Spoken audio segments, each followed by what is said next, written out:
It's okay now. You're live on YouTube. תודה רבה, צ'יף רבי פנחס. Thank you very much. תודה לך. כן.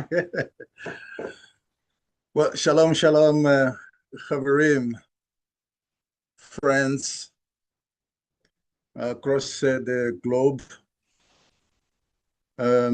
Shalom, shalom to our immediate members or followers on Zoom. There we have got Tzadiki Kalomo, and there we have got Tzadiki Zuko, and there we have got Tzadik Funeka, yeah. Yeah, Mr. Funeka, Tzadik Funeka. And there, and that should have been actually the first of all, my master there, Chief Rabbi Pinchas El Shaddai. Welcome to our weekly limud. And also wanted to extend a welcome to our listeners at the different platforms, YouTube and Facebook and so forth, etc. Instagram, I think. So yeah, this is a Eliezer program of Chief Rabbinate of Africa, Nusach Afrik. Just to reiterate what my master has said last week already. The purpose of the Eliezer program is to have us indirect. That's not necessary that the rabbi is just to give, but the rabbi wanted to see the dynamics between different tzaddikim and tzadakot across the globe, particularly those who are following us. We have realized that they need, there was something missing, or there is something missing, and that they wanted to reconnect to their roots. So we need to indirect here and there, and the rabbi is there to give it the Torah, of course, to give it the Torah, what the Torah says. On a Pasha of week, he may draw some other things from different, from angles, from different sources of Torah, in order to, yeah, the purpose is to learn Torah. So once again, welcome to our weekly limud. In a few kind of 50 minutes or so, although maybe we can extend that. It depends on the dynamics of the group, the participant. So I wanted to invite my dear friends,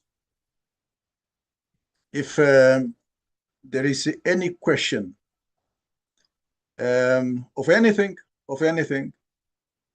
whether it's about halacha, and it should be halacha, although it's something that bothers you, of course not the personal things, but anything that bothers you when it comes to this thing called life. The Torah is about life. It's about your life, it's about my life, it's about the life of the others, it's about the environment, it's about every creation, all different levels of creation. There's nothing that is not in the Torah. It's the weakness of man, the limitation of man in order to see. But does not mean that my limitation is your limitation, or your limitation is my limitation. That's why in the Jewish world, we have got people who are called rabbis nowadays. And we have got the Chachamim, the wise men of Torah. who delve on a daily basis and every hour, they are into Torah. So there is nothing that is not in the Torah.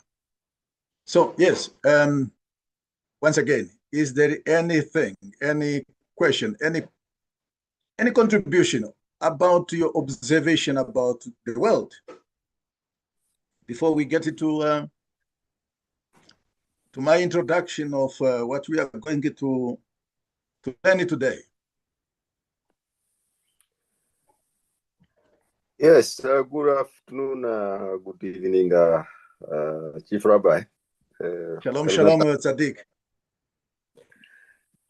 In your introduction now you just mentioned the word life. The word? Life. Oh, life, yes, life, yes. If I may ask, what is life? Thank you very much.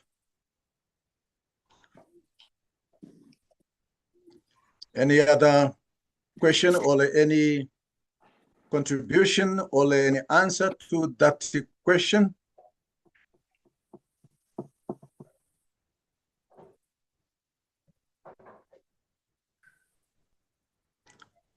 Tzaddikim, Tzadakot, on the platform, you're the one I have got any interaction with. The others said the different platforms do not have direct interaction with me. Any contribution, any answer to the question on the floor? I think Shalom Rabbi and Shalom, shalom, Tzaddik. Shalom to all the Chaverim. I just think that I can see now that life is a purpose. It's a reason why Hashem sent you to this earth. So whatever you do in this earth, that becomes life for you. That's what I think. Thank you very much, Tzaddik, for your contribution. Okay. From my little corner here, I'm so happy that my master is also on the studio right now. Something that we also will deal briefly in our presentation, in our limud today, in a few minutes. The world of man on this level of existence is much more dominated by the definitions of the Congress.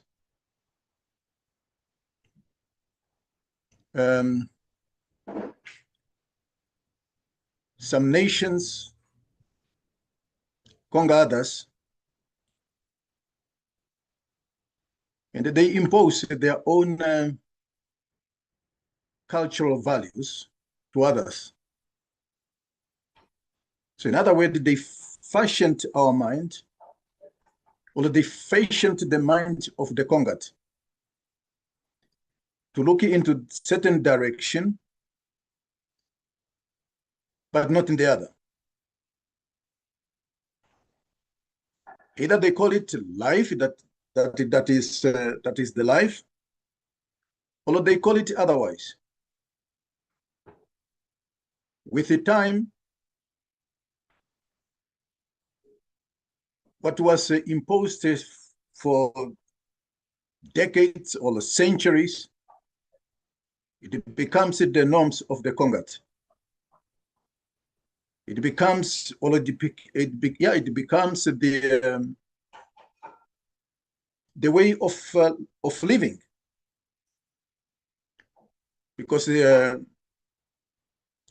generation after generation, having been born into certain situation, they hardly distinguish between what is left and what is right, because they are looking at the whatever that was left behind by their by their ancestors. This is much more the main thing about Africans. Allow me to make a practical example. Of late, we are hearing and we see on social media the young man, the young president in Africa, the West Africa, Burkina Faso, ordered that the judges of the court remove this the week.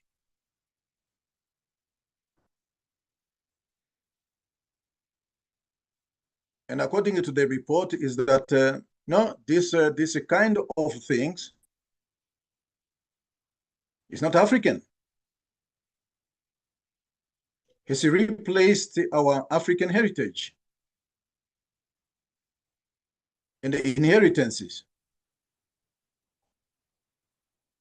This is a reminder, and okay, in my own word, this is a perpetuation of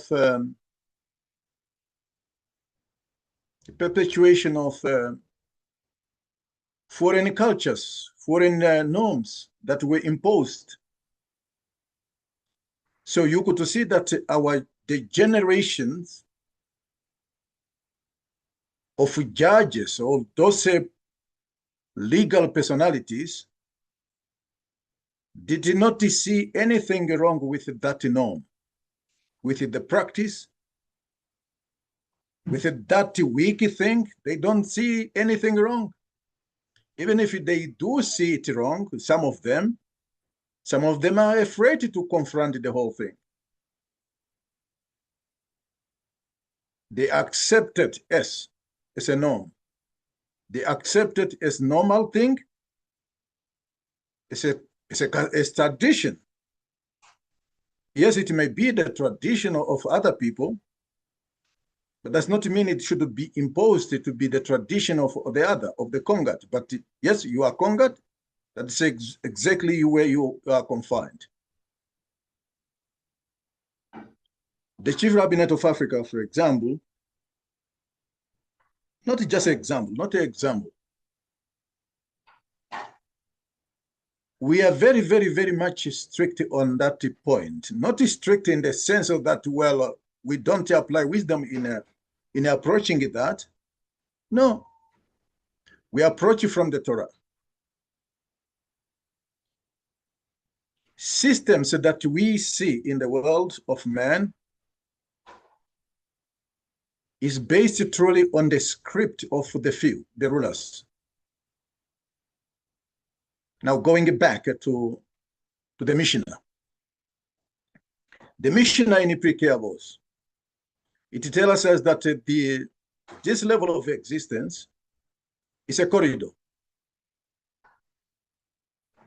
So we have a man has to prepare himself to the real life. That is my own word. To real life, to the banquet, the Tanaim have used. They used a pictorial image that man must prepare himself in this corridor for the real life, for the banquet. What a banquet if there is no really, or what labor without a reward? If you are struggling with labor, then certainly there must be a reward. That means there must be an end to your labor. So, for us, the Chief Rabbinate of Africa, for us, the Nusak Afrique, we do not go by the definition of any system. Whether it's you are a rabbi, Or you are a chacham, you are call yourself a chacham, does not necessarily mean that you are a Jew. You may be a chacham of among the nations, because there is wisdom among the nations. If you cannot tell me the root of what you say, or your definition, or any definition that you come up with, where you have it traced from your tradition, that your ancestors have left you, is unfortunate. Does not mean that we cannot listen to you. No, we will listen to you. We are open to listen. But if it is not rooted in the Torah, it's unfortunate. Again, what do I say, the Torah? It's a misunderstanding to say, no, the Torah is only for other extract. You may be European extract, or you are ancient extract. The Torah does not truly, it's not only tied to a specific group of people that, oh, no, we are from the East, or we are from the South, or we are from the West. No, it only belongs to us. No, it's not a Torah. Torah is meant for every human being who accepts upon himself or herself that burden, regardless of his or her background. That accept upon himself or herself the burden of that 613 mitzvot of the Torah. So the Torah defines its own things. It defines the creation, it defines anything, whether small or not. So Moshe Rabbeinu, alav shalom, at the end of his speech, in a Devarim, I believe this is chapter 30 there, he's quoted to have said, I give you choice. A choice to choose from. The choice of life and the choice of death. That's what he said. Not me. But he said, but choose life. Choose life. So that means the word life, chaim, is rooted in the Torah. And it's only the Torah can define that. Any human being who says, no, I should get the qualification in order to have what is so-called the better life. I should have a merit of something in order to get the water, the bread, the shelter. No, it's not the Torah. And we can prove it. Yeah. It's written that the children, the bread, and the life should not be on a merit. But look at the system. Everywhere we are going, everywhere you tend to, my friend, if you don't have the kesef, if you don't have the dollar, if you don't have the rand, if you don't have the shilling, even water, no one is prepared to give it to you. So in other words, to me, that is not life. I made it long because this is very, very important. One of the important questions, and one of the aspects that we will, best of Hashem, we will deal with it in our remote. May I invite my master, if he wanted to say something, to say something. Chief Rabbi Pinchas, do you have got anything to say to that question?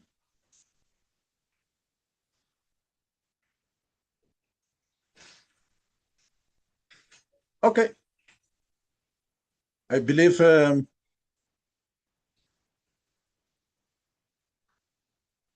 Okay.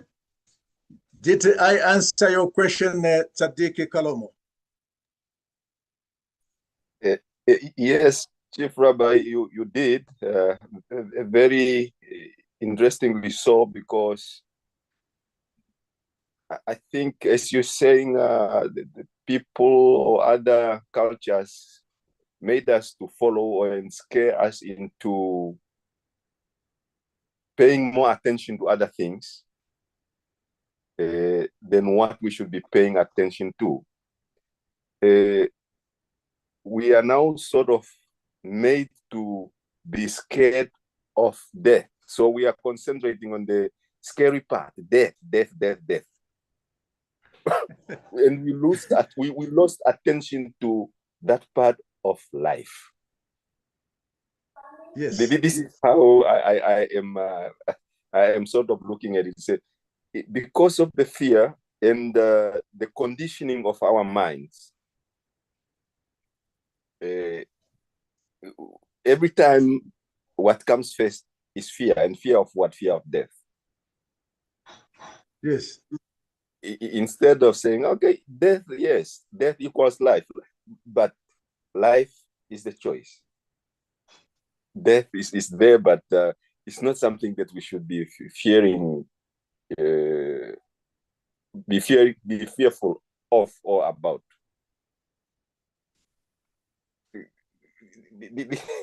Hence, a very interesting, the route you have taken me through, or taken us through, to understand this aspect of life. Yeah, thank you very much.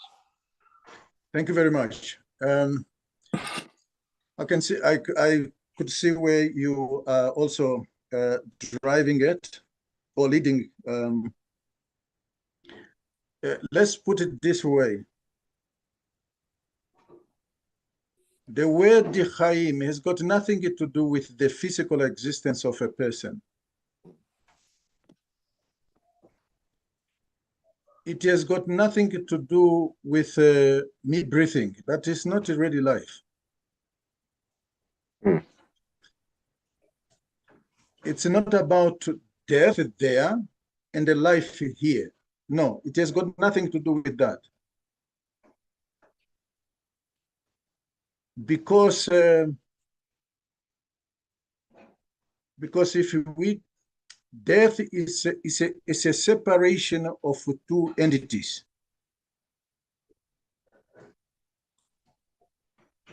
In a physical existence, moving and doing things like yourself, like myself here,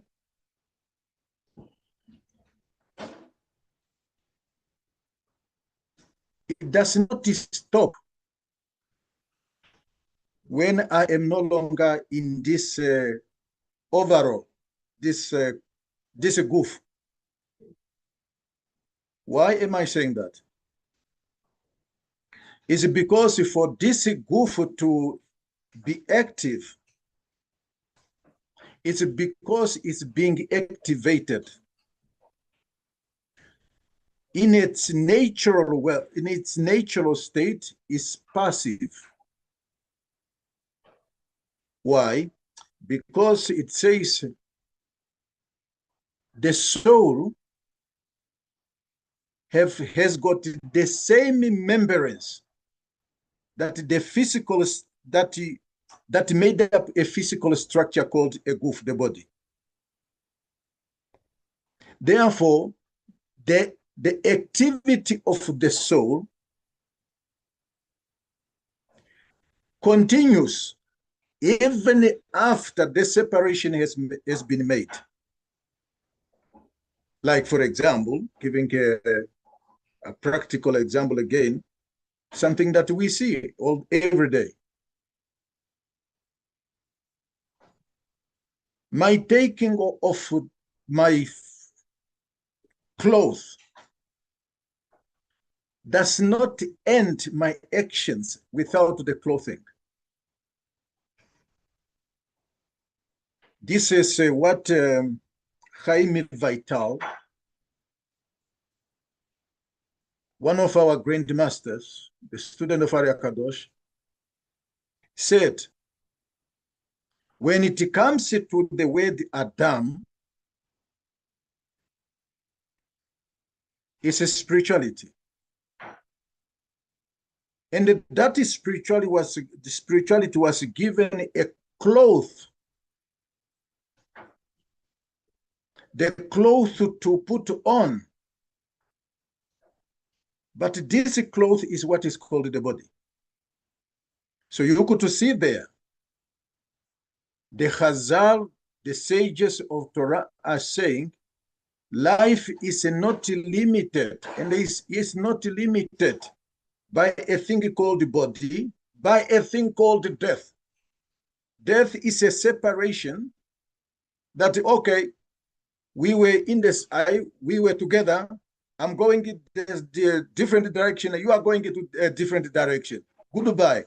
Whether I will see you in 100 years or I will see you later on, some decades to come. So we will join together. But the conditions that we were made, I mean, the condition that we were given is to look at first, to look at it from the Gufu perspective in order to go to a thing called life. Instead of us looking at it from the opposite, that is the condition. As a result of us looking at it from the Gufu, from this existence, this illusion, it's where fear, it was created, and it's more capitalized. Now we are running from that thing called fear. For some of us, we have been in the battlefield. I relate a short story. In the battlefield, if you wanted to really to see fear in the battlefield, or accident, chash v'shalom. It's not that, well, the rabbi should do, I mean, is using this in order to, well, for us to go and witness. We wanted to witness how fear works. No, chash v'shalom. Accident happens.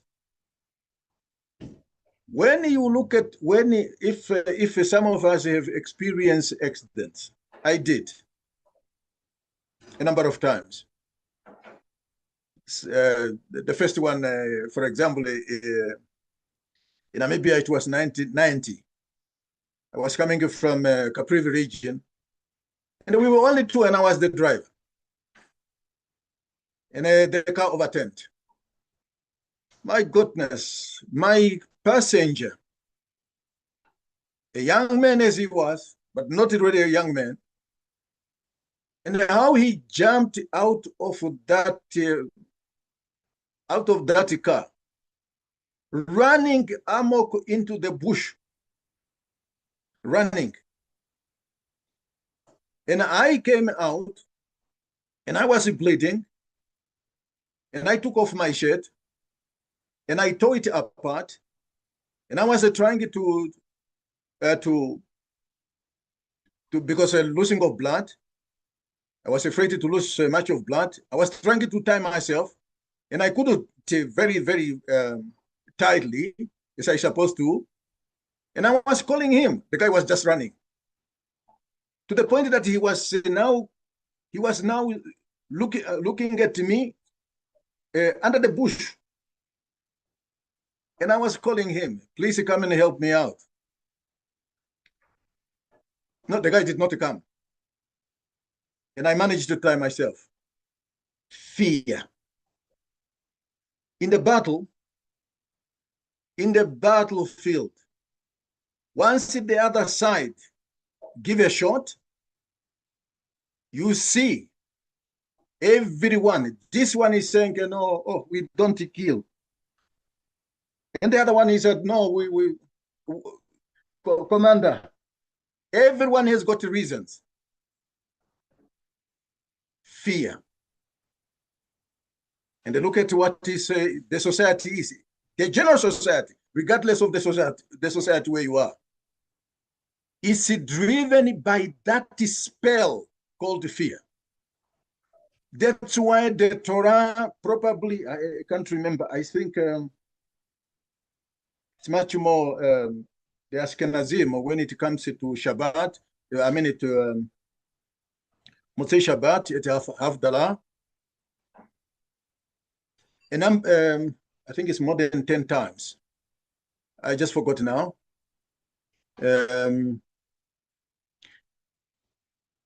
The Torah enumerated many times, my servant Yaakov, fear not, my servant Yaakov. Why why should it be an occupation or occupation of the Torah to devote its time in addressing the spell called fear? Why? My master there on the group, I remember 4 years ago, he said, if, for example, you are anywhere, whether it's in a society at home, but you are always afraid. Not that, no, the soul is telling you something about your past life. It's not normal that you or I is afraid everywhere. Afraid, not afraid to be killed, afraid to be robbed, afraid to do what are you really saying?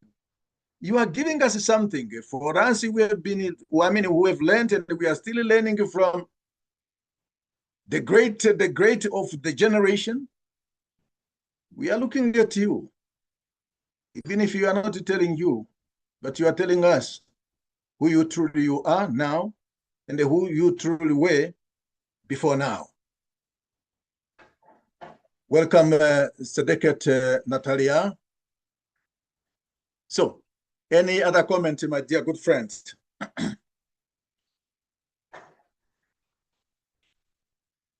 to the question on the stage.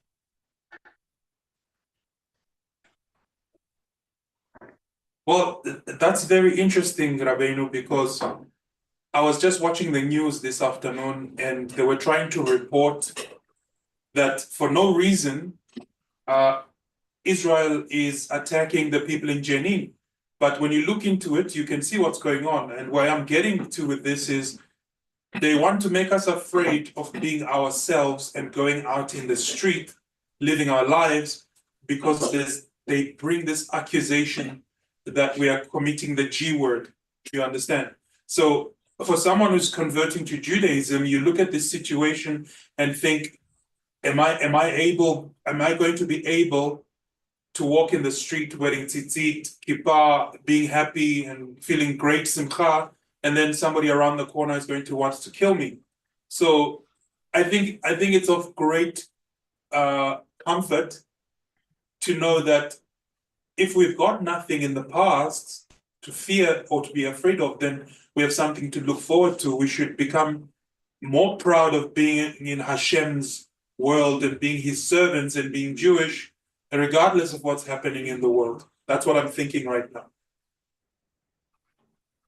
Baruch Hashem, Tzaddik, very correct. There is in the world, there's this thing called the threat of war. The threat of war is not because, I mean, that already people will fight, particularly those strong nations in terms of, they're not really strong nations. No, we will see in a few minutes.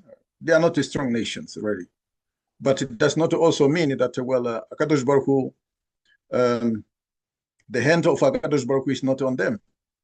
Everything is in the hand of Hakadosh Baruch Hu. What I could say finally, what I could say to us is that, my dear friend, take care of yourself everywhere you are. Fear not, do not become a subject of fear. We know that all the systems that we have come to know about, sorry for my English, all the system of your government, your individual constituencies, for them to continue rule over you and me, It's because they are working on a thing called terrorism. My master is there to testify because he taught us about this thing. The ever institution in the kingdom of man that it terrorizes human being is a thing called the government. It's a thing called the government. They fashioned our mind from left and right and center to the point that the innocent ones, you and I, are running amok just because we are afraid. Without fear, they cannot stand. They cannot stand. No political institution will stand. I'm talking about the political system like the modern systems based on fear. Yes, people should do it. It's also written in the Mishnah. If people are not afraid of the grip of the authority, they will end up killing each other. That in itself, we have to probe what was exactly in the mind of the Tanaim. Why did they say what they have said? Why? No, there's something more deeper than that. There are so many deeper things than that. Why? Because we have to look at the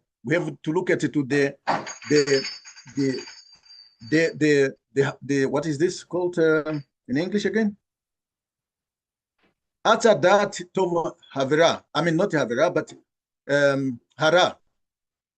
The tree of knowledge, the tree of knowledge of good and the evil. Yeah, and the evil.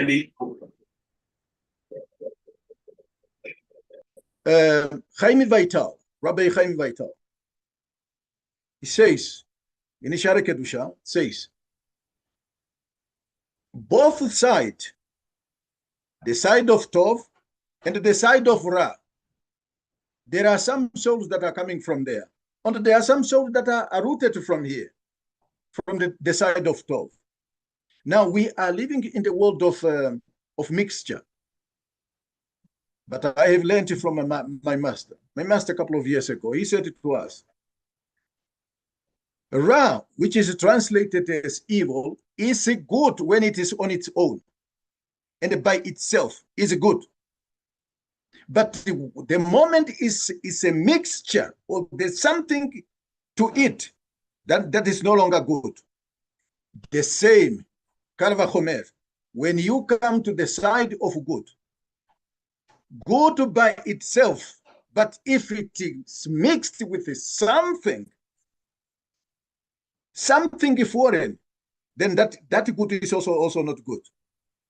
So we live in a world where a structure called Adam acquired two of these two natures at the same time. One of them, once it's trying to subdue the other, everything is out of balance. Yes, it is good that there should be an institution to administer justice. To administer justice. Why? Because a man can also become dangerous to himself. And we witness that every day in our communities.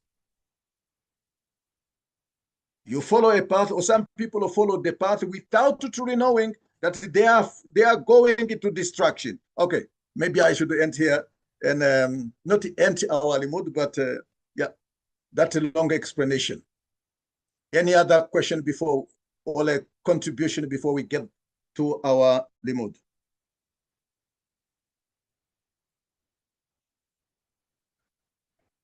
Okay, Besat Hashem. My dear friends, I wanted to introduce our limud to a Midrashim, Midrash Rabbah, Midrash Bereshit. and the chapter 63, and the Mishnah 8, Kolochet. It's a long passage, but I'm not going to read the rest of the passage. I just want us to focus on a particular passage that I found it very, very interesting to our Limodu today. And I believe that we have watched the video clip that I have sent in the group.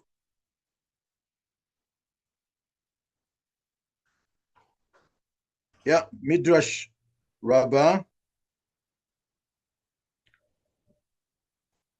The Midrash Rabbah, it's a discussion. It's a discussion. It's a story that the sages were discussing. And they were discussing the birth of, not the birth, yeah, giving birth, the pregnancy of Rivka, and subsequently to her labor. And the labor up to the birth. The birth of Esav and Yaakov. The rabbis of the generation were pondering, why is it that Esau was born first? What does it mean, Esau? Many of us, when we are in our respective disciplines, we are carried away in the thing that carried away by what, by the suggestions of the moment,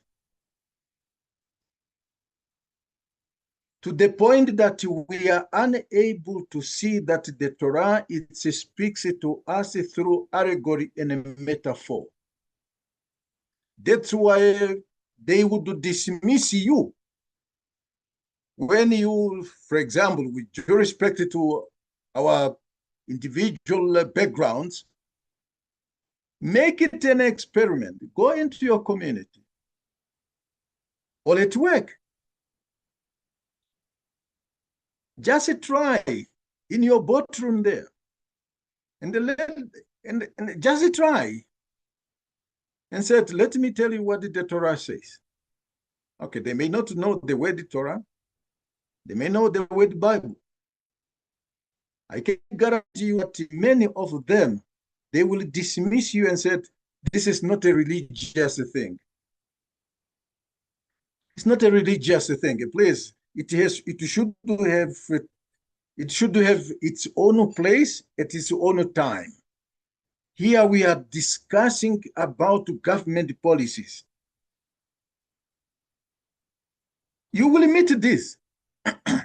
Why? Because man has been divorced in order to see that the Torah is addressing exactly addressing and speaking about anything that happens under the sun and beyond. So they dismissed and they throw it through the window. I personally can testify that because it happened to me when I served in a public service sometime in the country of my birth. So now, they were discussing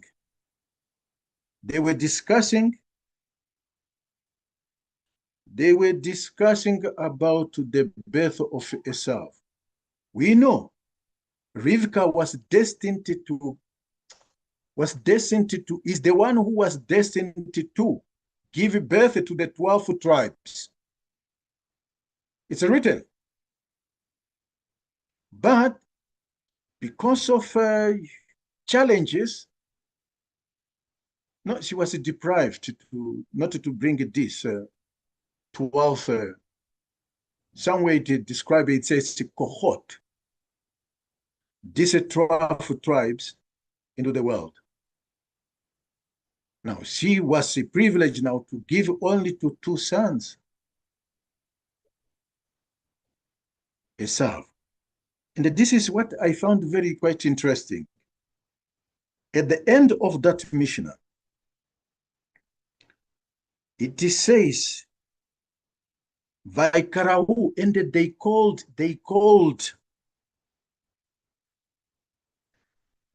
Vaikarahu Shemo Esau. And they called his name, or they called the one who was born, meaning they named him as Esau. Now, the Midrash went on to say, He Shave Shebarati Ba'olami.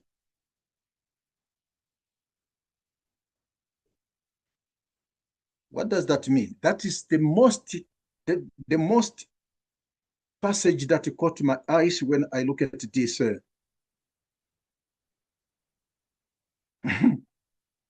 And you find it in Bereshit, in Chumash. I wanted to encourage us, tzaddikim, tzaddakot, that on this platform, Zoom, and beyond, I request that each one of us acquires a Chumash. What is a Chumash? This is the 5 books of Torah. It's referred to as Chumash. Chumash, it comes from the word 5 in Hebrew. Chamesh. 5 books. Leave this translations that were made. Does not help you, particularly the followers of the Nusach Afrique, the Chief Rabbinate of Africa. Please try to acquire yourself a Chumash. This is the translation that were made by the Jewish sages of previous generations. Translated in different languages, particularly in English. Now we are in the English program. Translated in English and the other languages. Try to get that. Okay, Southern Africa, Esot Hashem, you touch base with the chief rabbi of Southern Africa. So it's in Bereshit chapter 25, verse 25. What I have read? They called his name Esau. Or they named his name Esau. This is the falsehood that I created in my world. That is the passage that caught me. What does it mean really? Then when I was studying this last week, I remembered my master taught me something in private. Not in private in the sense that he called me, no, because it was a one-on-one with my master. That's why this is what I keep on saying. My dear friend, come closer to the rabbi, face to face. It's recommended, if this has been the case with all the prophets, all the Tanaim, all the Rishonim, all the Acharonim, and all those and those and those and those. Why would it be different with us today? Come before the rabbis. The rabbis will be able to tell you things that at times they don't share in the public platforms.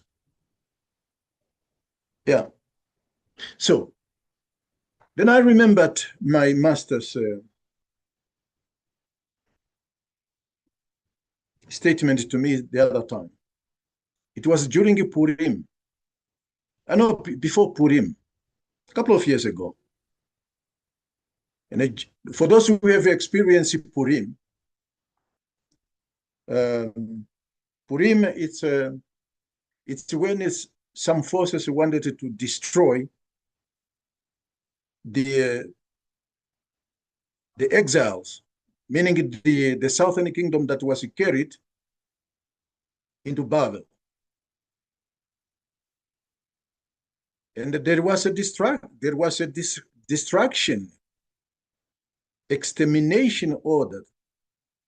The very same extermination, this thing called the extermination did not just start with the Germans. It not only started with English when they ran amok into the continent of Africa and the other nations. It not only started with that. It did not also start with in Persia, made in Persia, in Babel. Did not start there. It's an old thing. So this was the time of Mordechai,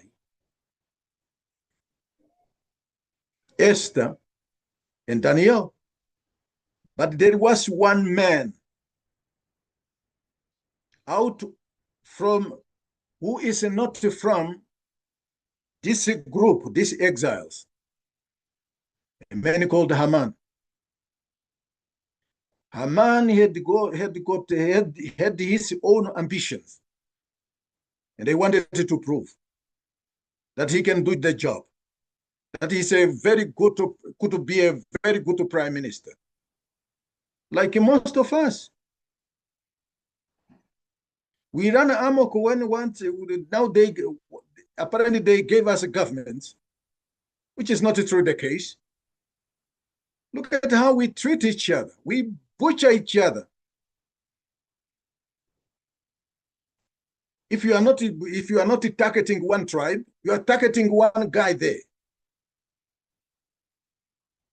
Yes? It's an old thing.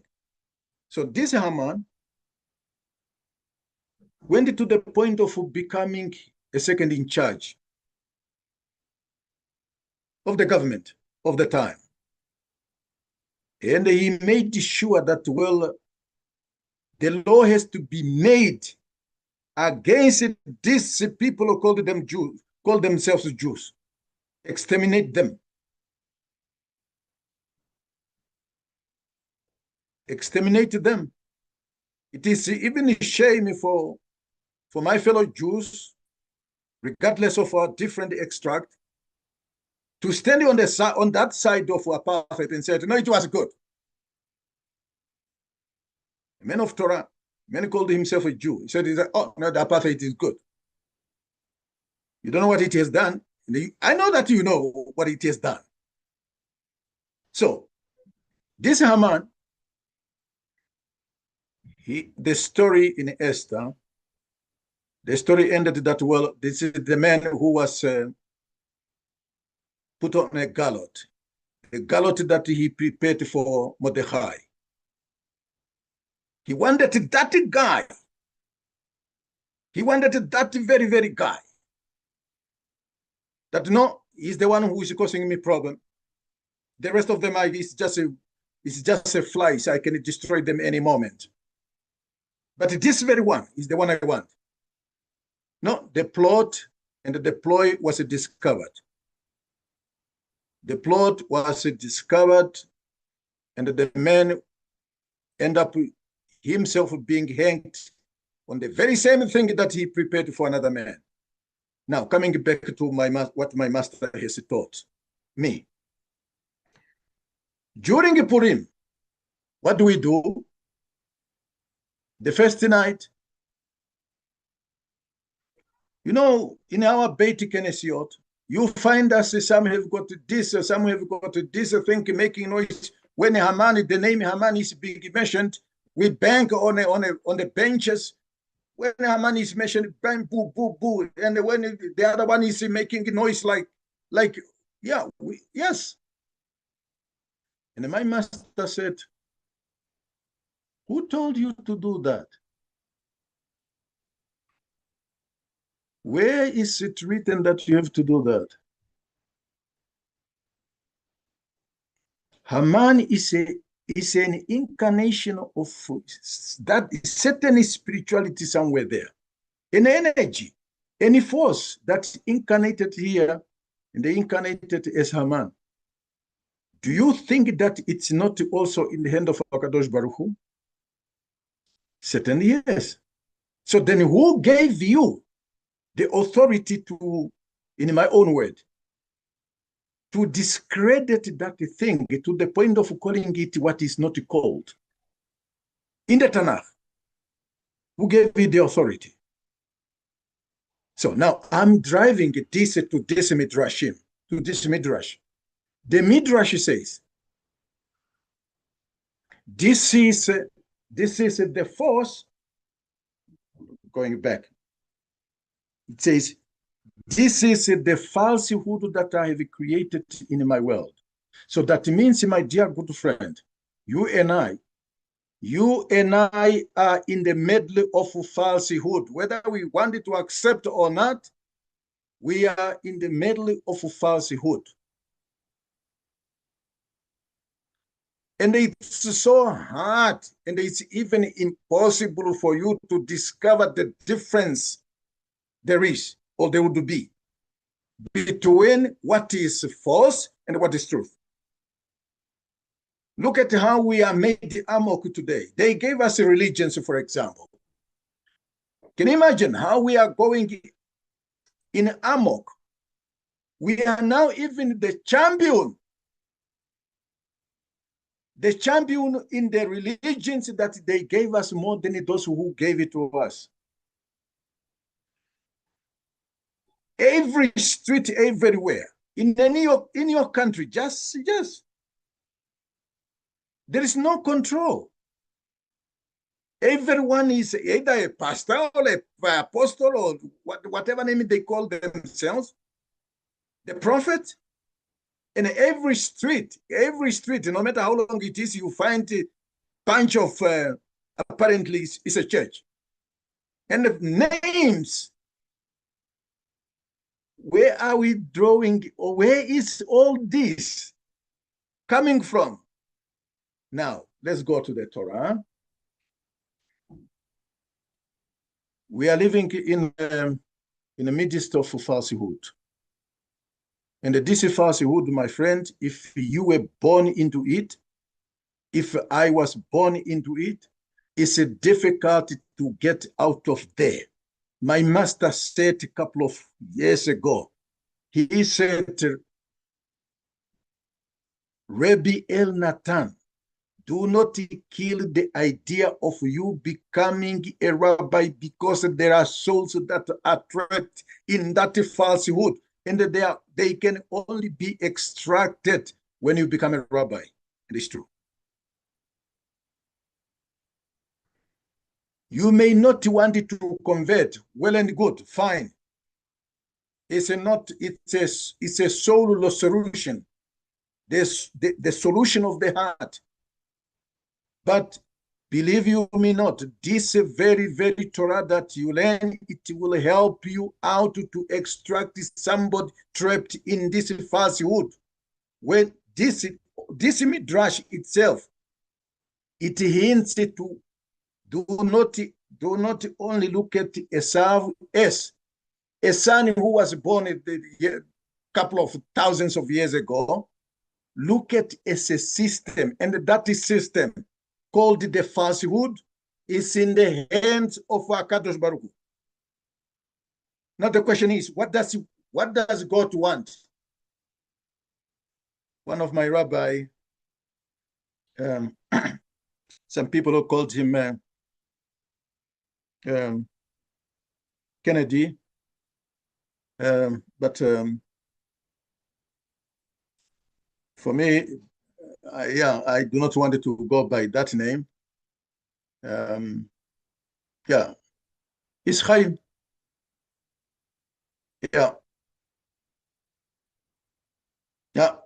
I met him in one of my yeshivot in Machon Meir, I met very good rabbis there. He used to tell his students then, and he's one of his students. He said, "Do not place in yourself to understand what God wants. Do not place yourself to know what God wants." And we see many people are placing themselves like that.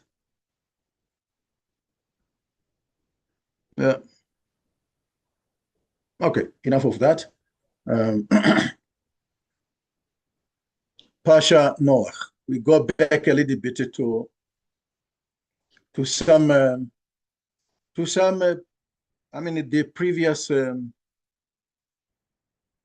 the previous parshiot of the Torah. And I wanted to go to the parsha of last week, Shemot, Shana Shinia, the second year.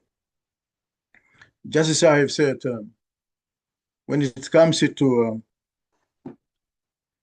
Rabbi Ben Shchai, his books are all in Hebrew. Many of them are in Hebrew.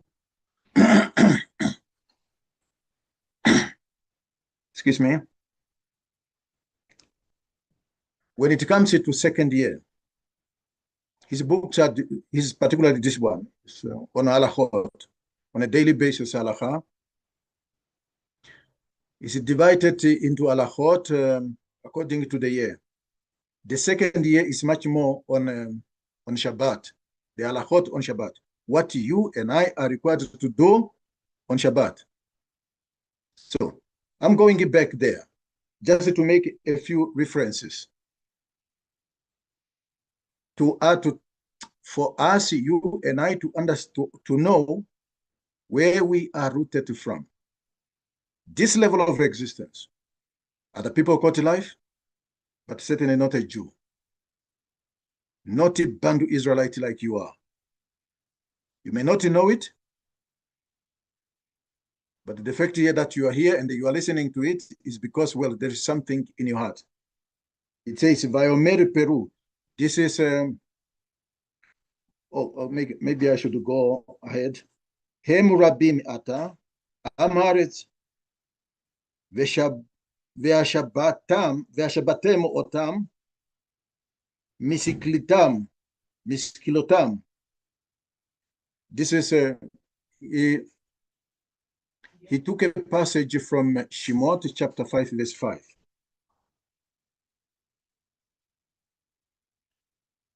Sorry, not Paru. Sorry, sorry. I did not see the vowel. This is the saying of Paro. Paro is threatened, like we have said. Pharaoh or Paro in Hebrew is Paro. Pharaoh when you use the other language. Paro said, they become many. Now, they become many. The Amharites, the people of the land. And this is the beginning of the plot. And he said, let us maneuver them. Mishibilotam. How do we maneuver them? Increase the burden. But it goes beyond that. But let's just go to according to the flow of the text. And they said, Ben Shchai said, Nireli Bishiata Dishmaya, with Hashem's help. It appears to me with Hashem's help. Katum Amar, it is written, Adam le'amal yulad. He brought again, he produced another passage from the book of Iyov, the one translated as Job.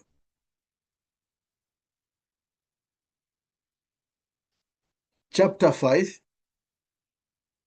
and verse 7. What is it saying? It says that the person was born to labor.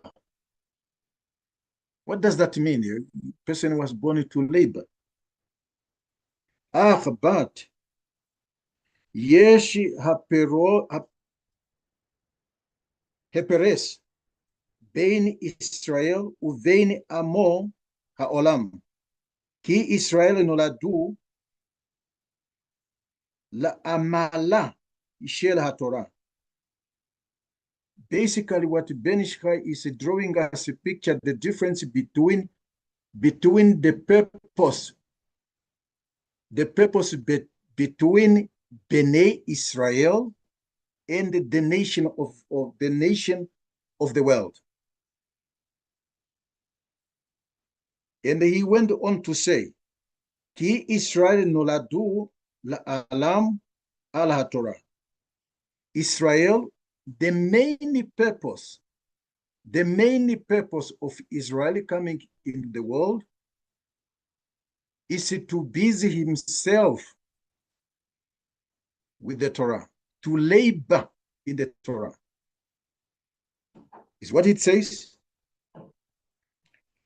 I wanted to jump, but maybe not to jump. Okay. It went on to say, Ha'osim aliyad esek haTorah uvinyan beruchaniyut lemala velachen ketiv. He produced another text or another passage from Yeshayahu, chapter 54, and the pasuk 13. Uvechol banaich limudei Hashem. Veravu shalom bonaich. Ve'amru rabotenu zichronam livracha. Ala tikrei bonaich. Ela bonaich. Okay, because we recite this every morning. Leshon binyan. Ki Israel osim binyan ruchani be'esek haTorah shehu bape. Aval umot ha'olam noldu la'alam. Pardon me. La'amal olam hazeh hagashmi shehu bayadaim. I wanted to put this for a while there. Ben Ishai is telling us the purpose of the mission. Maybe I should use the word mission. The mission of Bnei Israel is to busy himself in the world of Torah. And that is his mouth. He must busy himself with the Torah. But he did not only end there. Ben Ishai went on to say,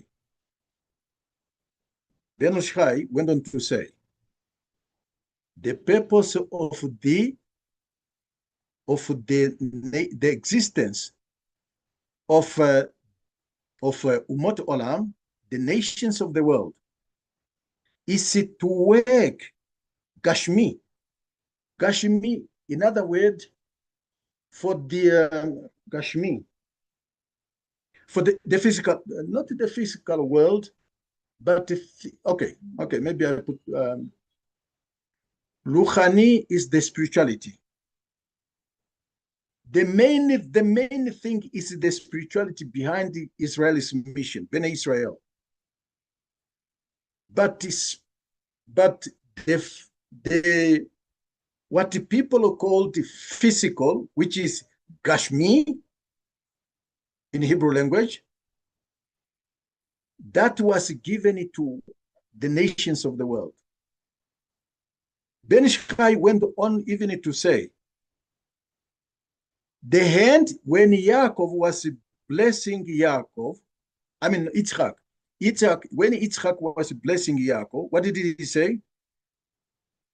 He said, but the voice is it's Yaakov, but the hands are Esau.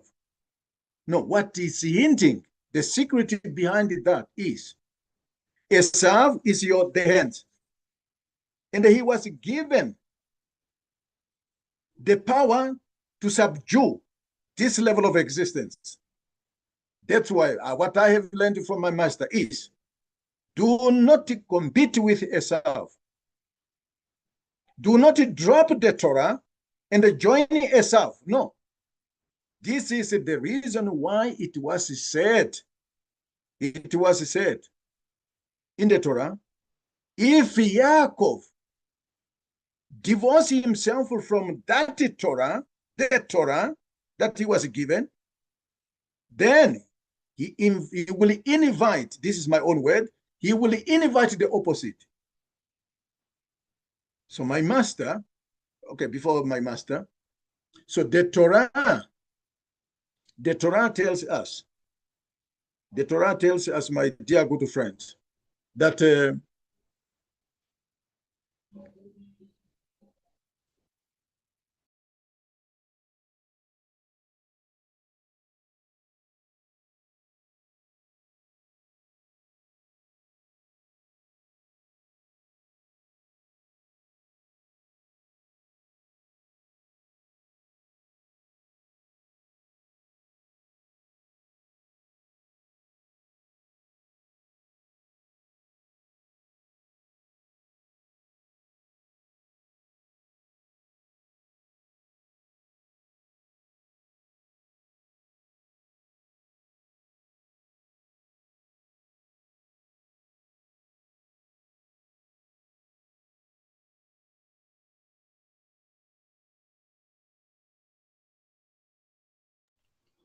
so, sorry, my sincere apology. The hand, it's hinted to Esau, whereas the blessings, the voice is hinting to the Torah. It's hinting to Ruchani. Do not busy yourself. Do not go over the other side. And the overside should not also overstep. Now, going back to my dear good friend, going back to the video clip that I have sent, what did you learn from that video clip? Before we come to the conclusion, because I spent much more time on this one, really, my sincere apology. I wanted to lead you to something particular, not really particular, but I wanted to also to touch the Pasha of the week. But it looks that, yeah, with Hashem self. Okay. What did you learn from that video clip?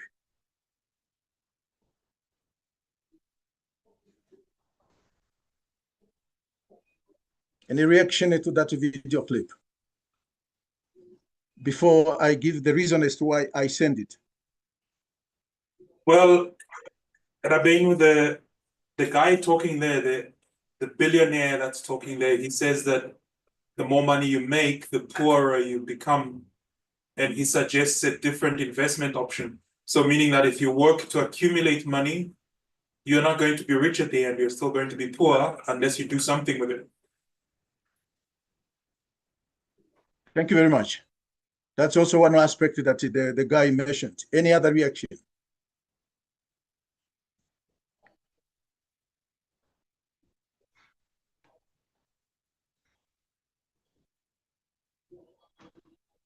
Okay. The first we encounter in that video clip is about the guy describing the money to be false money. False money. My master, Chief Rabbi Eliyahu, Pinchas Eliyahu Shaddai, sometime last year, both Jewish calendar and civil calendar, he talks about, he gave us a limud. And he talked about, although he taught, not just talk, he taught about spiritualization of money.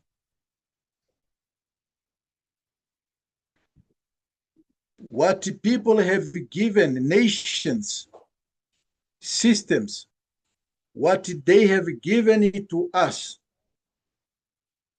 what they have given it to us and introduced to us as money, it's unfortunate that it's not money. This is the word of my master. Okay, I might have added a few things. This is the money that this is what they call money. But now this guy, when you follow him, is one of the millionaires. One of the millionaires.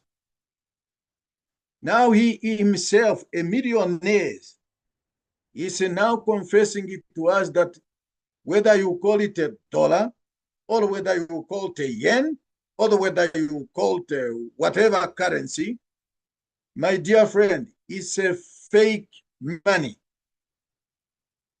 And my master used to give what the nations, the Occidental nations, when they first descended, or when they first came to Africa, what did they say, particularly in the basin of Congo? What did they say? They described themselves, it's not us. They describe the nobility, your nobility, my nobility. And they talk about people who are not interested in this and that. They are not interested to acquire this through the money that we, by implication, by the money that we have. Their money is this, the seashells. In other words, this guy is this guy who is speaking like this. He was describing the barter system of economy, not the numerical thing that in the piece of paper, printed and given a quote and here and there. Quote that have got so much deep secret about themselves. So, my dear good friend, in the language of the Chachamim of Torah, that it says, your purpose if Bandu Israelite, your purpose of being in this world is to engage and to labor yourself into the Torah. Do you see this now or not? In your life, in your generation, in your community, in the state where you are, do you see it as a daily, really as a daily life? We use the word life. Do you see it that way? No. They conditioned you and I to join them into their labor that they were apportioned under the sun. They made you a hand. That's why, my dear good friend, you do have got a conflict everywhere, because they tend to you to be their own machinery, to do the work they were supposed to do, not you. Not you and I. As a matter of fact, we are no longer doing our job description. We are not. It's not me saying, Ben Ishai is saying, a man was born to labor, and with this man, referred it in Job, Bnei Israel, Bandu Israelite. Oh, Rabbi, should we leave our job, or should we leave our job and occupy ourselves with the Torah? Who told you that, well, if you occupy with your Torah, I mean, if you occupy with the Torah, you will not get what you get now. Even better, not even probably, better. Who told you that, well, if you forsake yourself into the Torah, if you busy yourself into the Torah, not this and that, you will not get it. Who said that? Always it part of the condition that you will suffer, my friend. You better work, and in your spare time you study Torah. No, my master said, I'm going to the word of my master a couple of years ago. My master said, I was doing what is this called? Caretaker job. And my master said, no. For worse or for good, this is not for you. And it's not even for the person who studied the level of this Torah. It's not. So I left the job and I busy myself. Did I beg for help? No, I did not. So now, coming back to my masters. My master said, every time you work, you labor, you have a place as Bantu Israelite or as a Jew, you have placed yourself under the 70 kings. Who remember the concept of the 70 kings that we have been talking about? And we are keeping up. Because if you, we, and I do not grab just a little bit about the concept of 70 kings, my dear good friend, we don't understand anything. You don't understand yourself. You don't understand the world you are living in. You don't understand a bit of Torah. Why? Because everything is rooted in the 70 kings. Now, he said, if you work,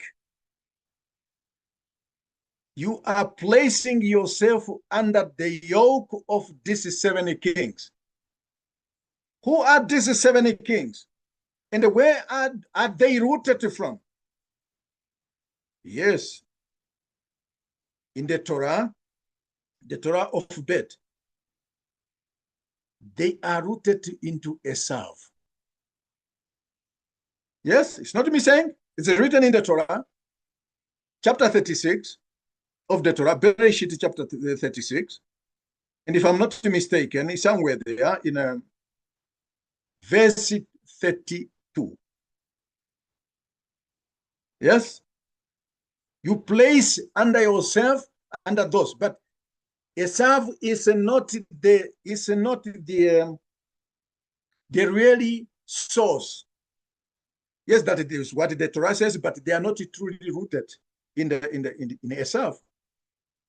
No, you find that this thing to Cain too. Yes, when a Jew is told, you are not under the Mazalot, you are not under the planetary, because the 70 planetary that we know, the main common ones known to man, each one of those planets, each one of them is connected to those 70 kings. So that means, my dear good friend, the condition where we were reduced to is unfortunate. Look at how it hesitates us.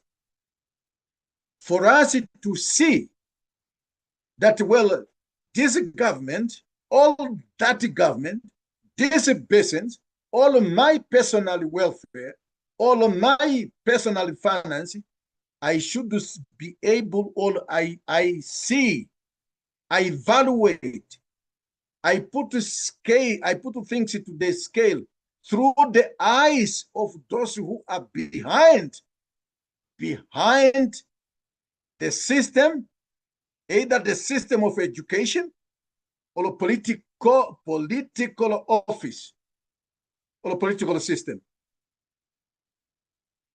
But who are these behind all these institutions and the systems? Certainly Esau. It's Esau. We just saw the hand is Esau. Its hand is to Esau. It says Daim, the hands, in plural, the hands of Esau. Now,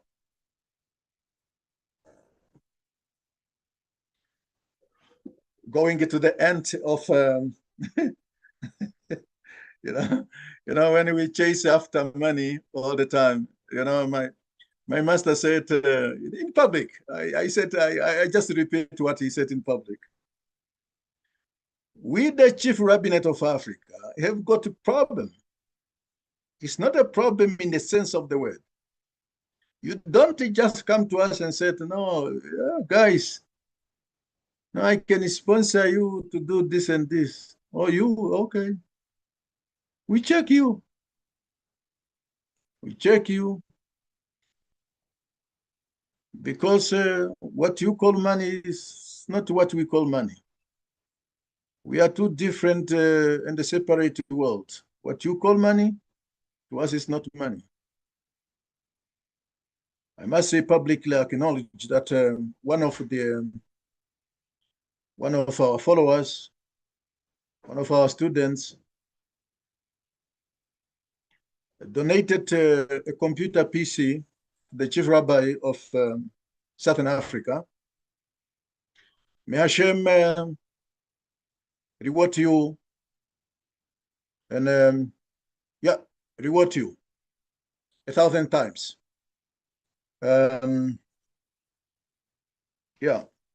Because donating a PC, this is money.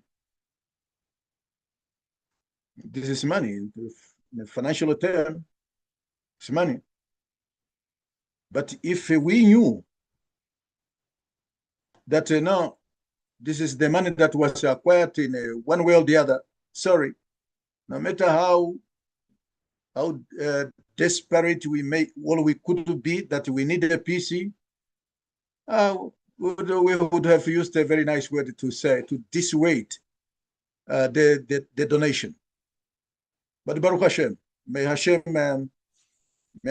bless us, because this is the work of Hakadosh Baruch Hu, that they are portioned to the chief rabbinate of Africa, Nusach Afrique, of this generation. So going to end with Arya Kadosh. Sefer Halikutim is one of our masters.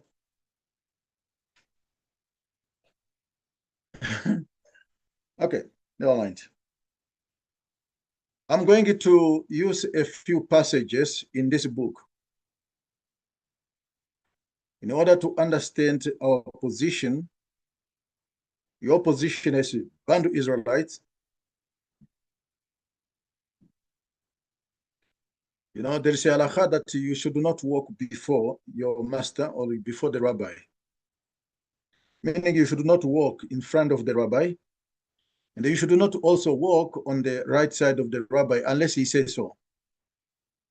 And also you should not stand directly behind the rabbi, a little bit on the left, a little bit back, but on the left side of the rabbi.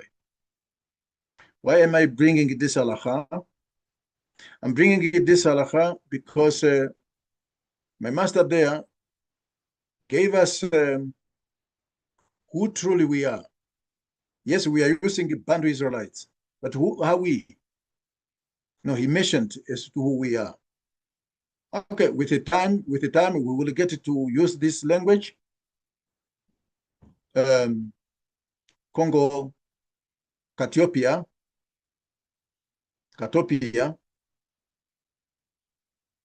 that is rooted in a deep, very, very, very deep in a where.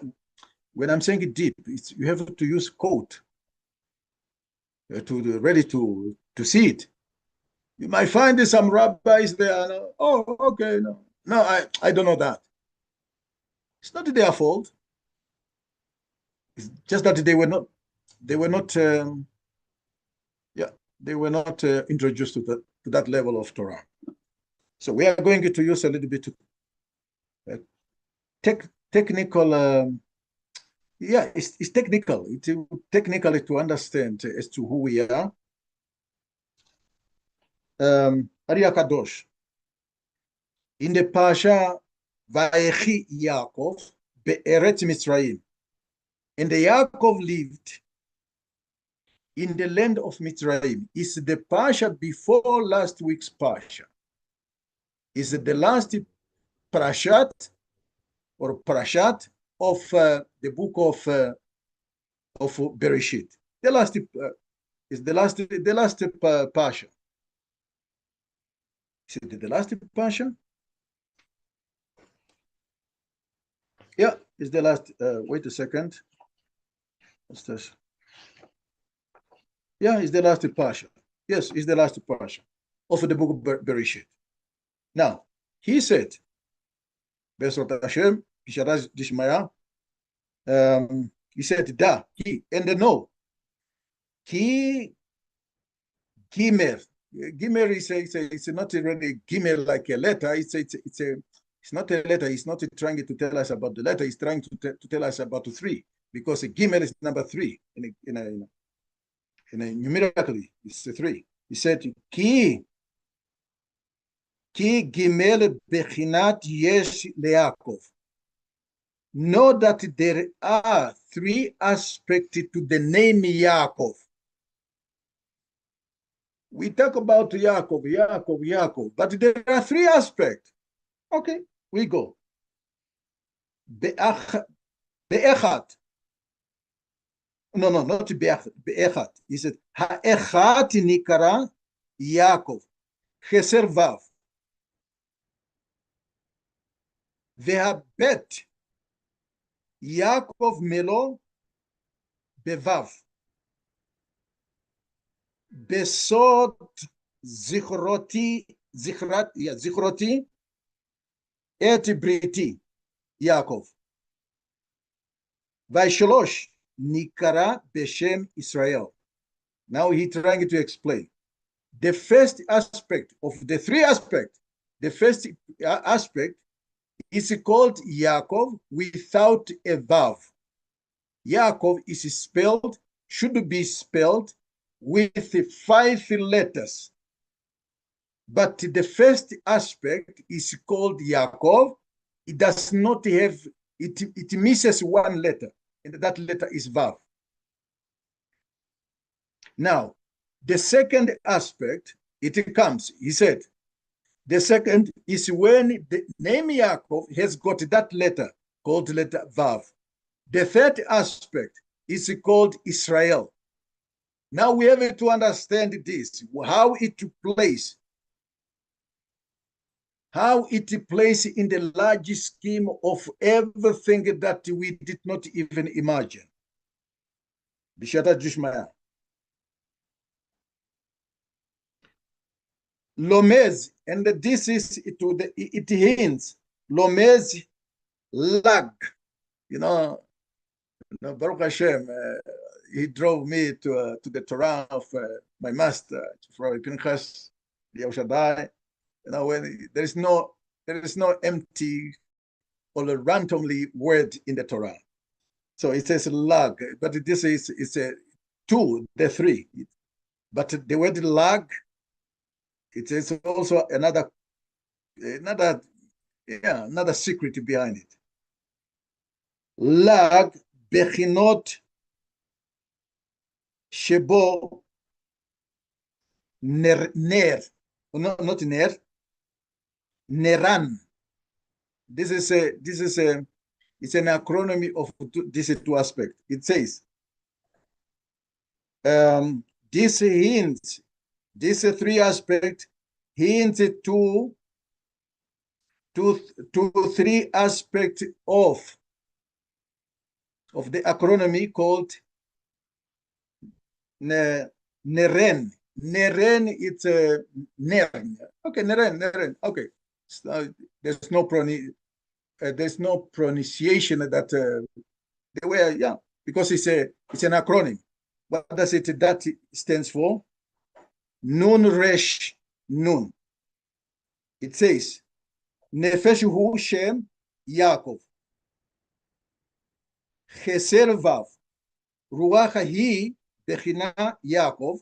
Melovav. Neshama Hu Bechina Israel. And it says, Yaakov without a vav.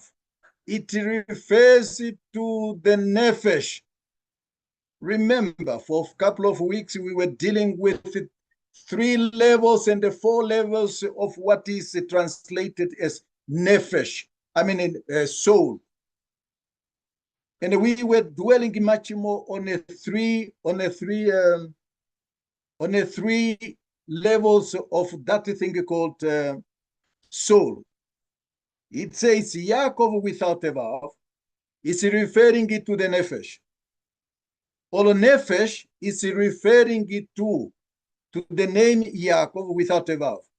And the ruach, translated as a spirit, is associated to Yaakov with a vav. Whereas neshama is associated or is connected to the name Israel. All Israel is connected to that level called neshama. That is the abbreviation of this. This is 3 levels. Going. Uvechal yadati ki shloshim chashivim mihem be'echad וכן האבות shelotam hem echad. And here Ariya Kadosh is telling us that these 2, I mean these 3, do not just look at them as no, it's individually. Yes, they appear individual. It says they are one. They are one, but it's one. It's just one. And they said, so is the 3 patriarchs. You talk about Abraham, you talk about Yitzchak, and you talk about Yaakov. They are one. Besod memshi, meaning kemo shenemar, as it is written. All it is as it is written, or it has been said.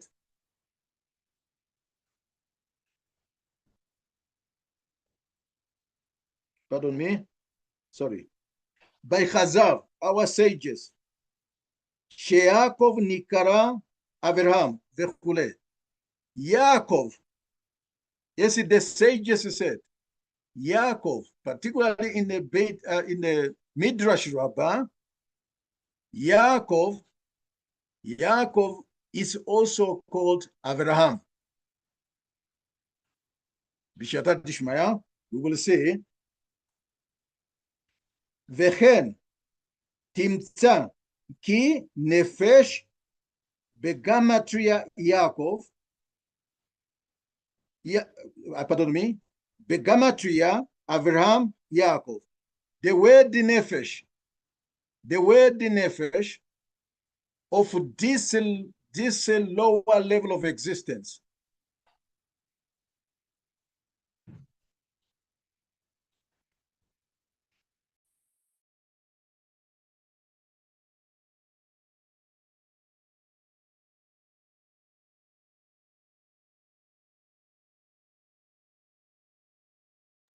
My sincere apology. Nefesh, the gematria value of the word nefesh is the same gematria value of the name Abraham and Yaakov. When we talk about the nefesh, the lower level that you and I have on this level of existence, in this thing called day life, we are using nefesh. So and the gematria value of the word nefesh is 430. Nefesh. We go. Ruach begematria vechai Yaakov. Im mishenei milot.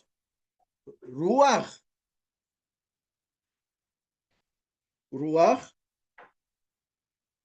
the gematria value is when you add the word vechai and the Yaakov plus the two letters of the word. So it will give you the gematria value, the numerical value of the word ruach. It went on to say, Haneshama bevichinat Israel. And the word neshama, or haneshama, the gematria value of the word haneshama is 400. Now, this haneshama that is connected to Israel, to the name Israel, or Israel is connected to that level called haneshama. That haneshama is 400. The offense in this way, in other words, in this way, the offense is ki haneshama ole tet.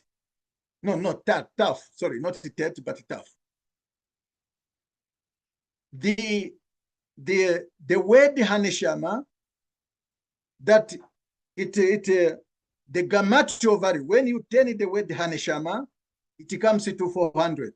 And that 400 is the letter taf, the final letter of the Hebrew alphabet. The Israel ole takama. And the Israel, the word Israel, by gematria value, it comes to takama. What is takama? Takama is the numerical value 441. 441. And it says, Chasar taf. And he said, if you remove 400 from the 541, which is the gematria value of the name Israel, what do you have? What is left? Shehi Haneshama, which is the 400, which is Haneshama, Nesha'al Kama. Then what is remaining once you subtract 400 from the 541, what is left there? Kama. What is Kama? Is 141.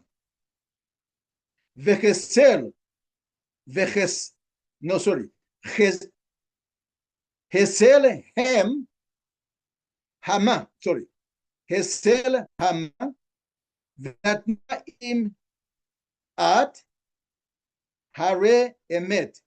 Now, if you remove, or meaning if you subtract, not yes, of course. If you subtract the ma, meaning 41, from the kama, meaning 141, if you subtract 41 from 141, what is left? What is left, not only what is left, and then you add that to 100, I mean not 100, 41, meaning ma, to the 400, meaning to taf, then you will form a word. What is that word? That word, now you have got now ma, which is in a what is this? Alphabetically, you have got Aleph, and then you have got Mem, and then you have got the Aleph that stands for Haneshama. If you bring these three letters together, what does it read? It reads the word Emet. My dear good friend, the Torah is not a joke. My master taught us and taught me. Let me refer to myself. The purpose, he said, he made a remark 3 years ago or 4 years ago. He said,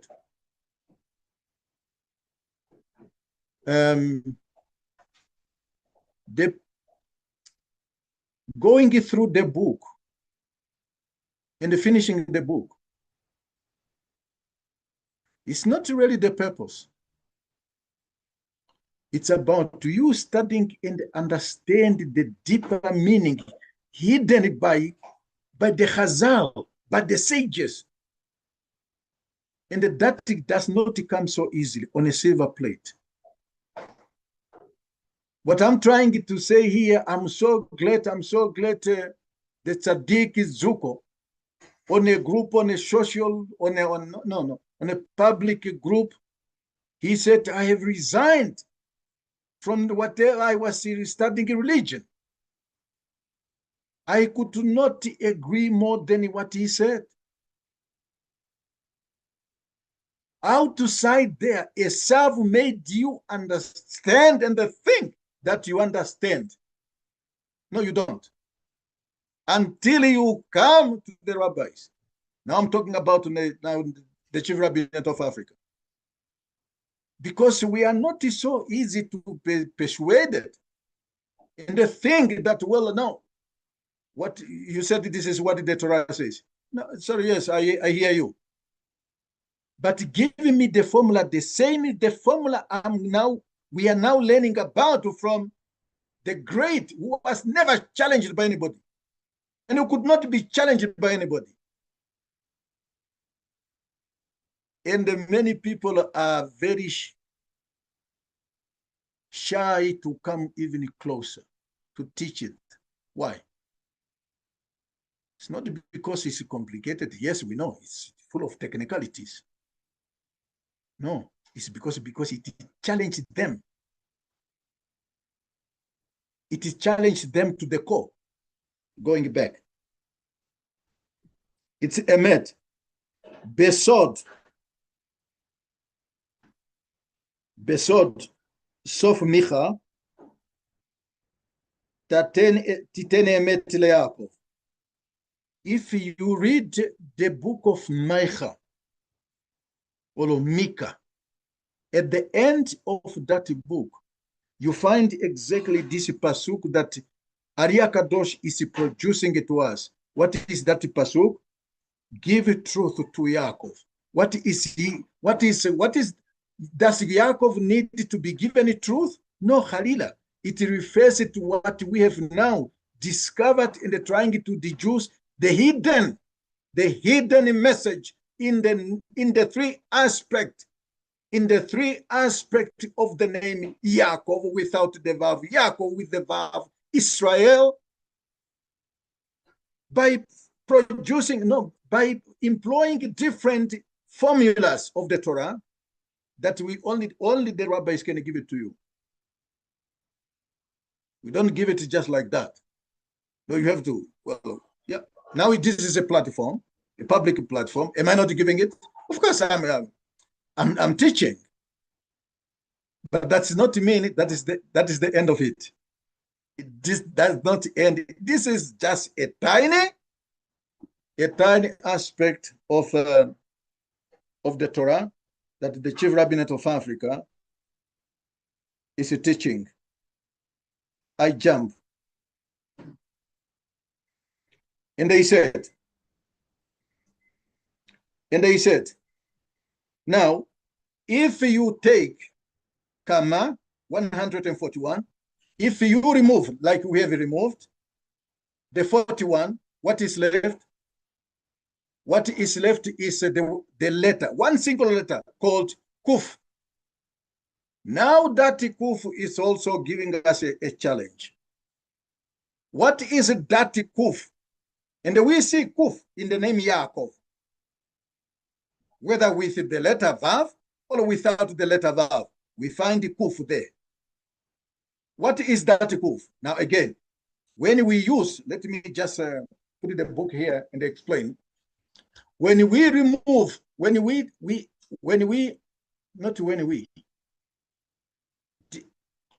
use another formula called milui, all right? The milui. What is milui? Is when you expand the letter. The letter is single, but when you are pronouncing it, it's not single.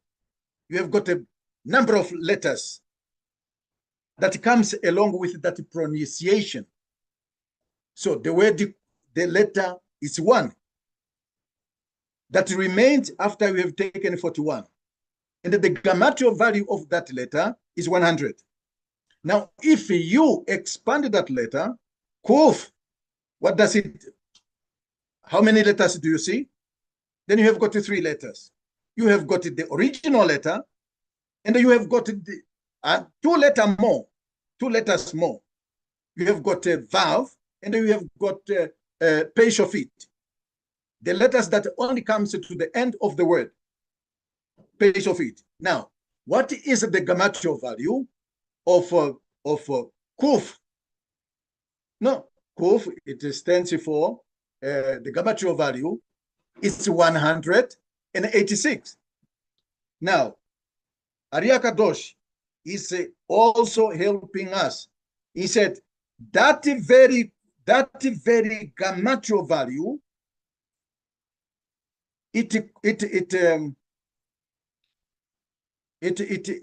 when it, not that it ole bagamatrio ole, it amounts to, yes, it amounts, let me use the word amount. It comes to the word makom.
My lemon.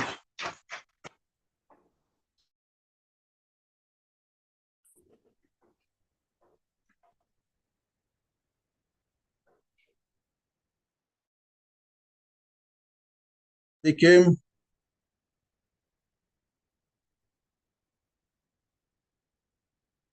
Shalom, shalom. Are we there?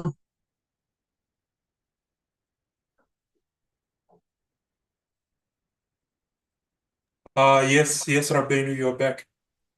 Okay, Baruch Hashem. Baruch Hashem. Sorry, I ran out of of data. So yeah, Baruch Hashem, I've got people to back me up once that happens. Baruch Hashem. Okay, going into our to the final stage of our limud for tonight. Yeah, just a second for me before I lose. Okay. Ari HaKadosh went on to explain. He went on to say, Ve'amar Rabbi Akiva. This is one of our masters of the previous generations. It's one of the Mataya of the 10 prominent Torah giants who were killed by the Romans. I want to tell you the secret what that my master has told me, but we are following into their footsteps, meaning into the tradition that they have given to us. So, being a student of the Chief Rabbinate of Africa, prepare that you are not learning Torah in a conventional way of learning Torah. You are learning deeper things that will set you apart, because by nature, the fact that you are here is because you possess what is called nefesh, or gera nefesh. Sorry, pardon me, speaking too fast. Nefesh hager. Nefesh hager is the one that you were born with. But now, at the appropriate time, HaKadosh Baruch Hu brought you face to face with the Chief Rabbinate of Africa. Some of you we may have met in person. Some may not. But the fact that you are on this platform is because there is something that pushes you. And it's pointing you to the direction that you should go. And because of the craziness of the world, they have taken that from you, and they don't want you to go back. You don't know, but they know. Yaakov. Okay, we go. Rabbi Akiva. Kuf ze hakav. No, not hakav. Hakeva. This is Rabbi Akiva says the letter kuf. This letter kuf is, he gave us 4 letters. He said hakeve. No, this hakeve is an acronym of the word Hakadosh Baruch Hu. Of the word Hakadosh Baruch Hu. Wherever you hear the word kuf, of course it's subjected to the subject. I mean, it depends to the subject of the discussion of a rabbi. But here, I'm just pointing to what that great sage, Rabbi Akiva, said kuf. It's a Hakadosh Baruch Hu. How so? Veshem Hakadosh Baruch Hu ole yevek. That is where the abbreviation called the Hakadosh Baruch Hu, that most of you in many WhatsApp group, you are hearing me saying Hakadosh Baruch Hu. I'm referring to that. But this is what it says. It goes to Yevek, to 3 letters. Yud and the vet or bet, kuf. What is that? The gematria value of that word, of those 3 letters, is 112. Shehu gematria ki, the gematria, Gimel Shemot. Eke Havaya Adanut.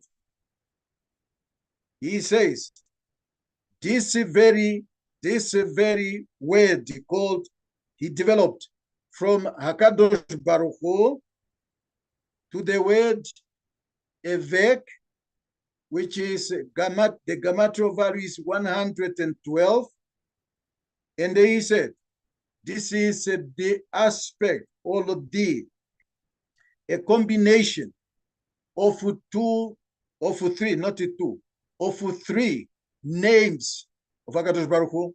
What are these names? The first name he used, Eke. I will explain what Eke means. And he explained Havaya. And he explained the last one is Adanut. Now, when you read the Torah, the Torah says, in the book of Shemot, the Torah says, when the divine appeared to Moshe, it did not use the word Havaya, it uses the word Eke. Eke spoke, appeared to Moshe at the burning bush. That was one light called Eke. Meaning it's written Aleph, Hey, Yud, Hey. Gematria value is a 21. And the Havaya, the Gematria value is a 26.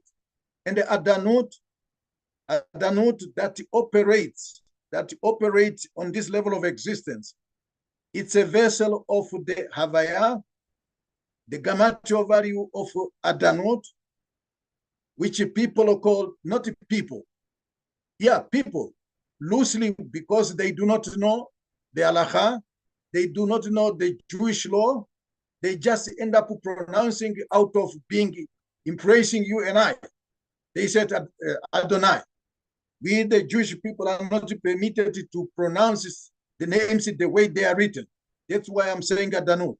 If the combination of these three names, they come to the Gematria value, they come to Yevek, 112. You remember, for men, and as soon by you, when you will start, you have started the journey. When the time comes for you to put on tefillin, the tefillin on the arm, these are the three names. When you are making kavanot, these are the three names, 112. It went on to say, and we are drawing it to the end.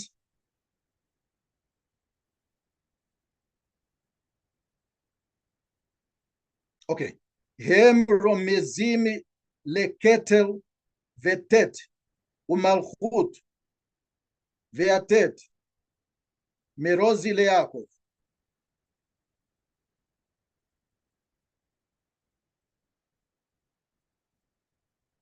It refers to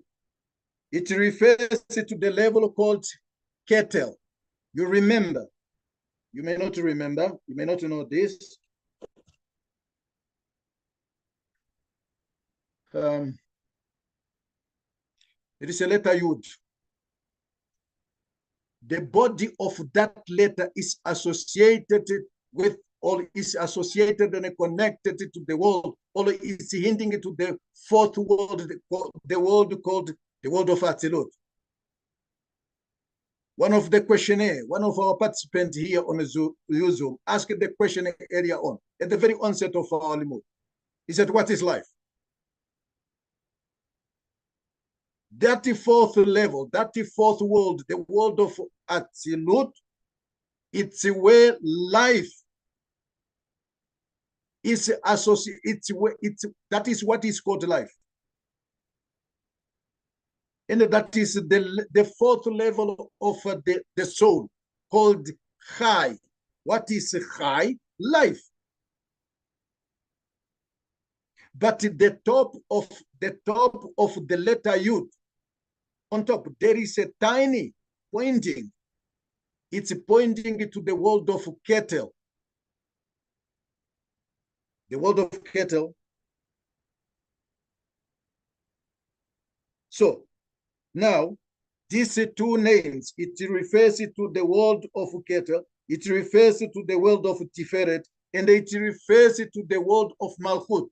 In other words, like your head, like in my head, and like in my the center of my chest, and it goes to Malchut, to the last letter.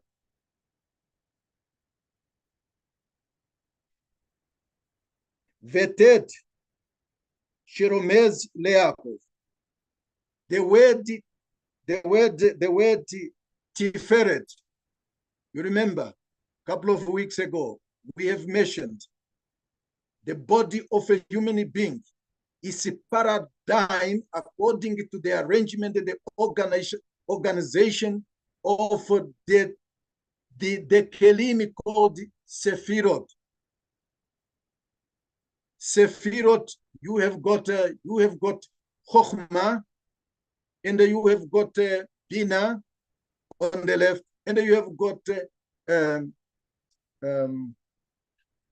Chesed and the Gevra. And you have got in the a little bit down between these two extremists called Chesed and the Gevra, you do have got a thing called a vessel or a world called Tiferet. This Tiferet is refers to Yaakov, is what it says here. Who kav Hamitzah, the middle axis is referred to. So in other words, okay, maybe Best of Hashem, I will explain at the end of my limud. Okay, we are drawing it to the conclusion of limud, Best of Hashem. I took much of your time. Bear with me. Before I explain what Arya Kadosh is really trying to tell us, the name Yaakov and so forth and so forth, let me jump. The Hanishama. Remember, we were talking about earlier on. Arya Kadosh is describing the three aspects. And this aspect is connected to three different levels of what is called the soul.